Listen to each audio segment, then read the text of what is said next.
Πες Μιχαλιό, μου ήρθε μια φοβερή ιδέα για να απογειώσουμε τη σχολή.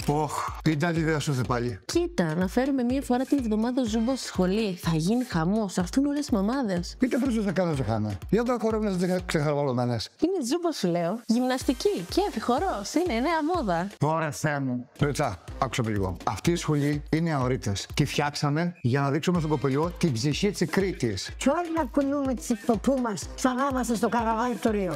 Μα δεν θα αντικαταστήσουμε τίποτα. Θα φέρουμε νέο κόσμο, θα υπάρχει εξέλιξη. Ζωήτσα, η παράδοση είναι σταθερή. Ο Σάντο Ψιλορίτη. Είτε θα είναι το άλλο που θα κάνουμε. Break dance στα κοπέλια. Είναι κακή ιδέα.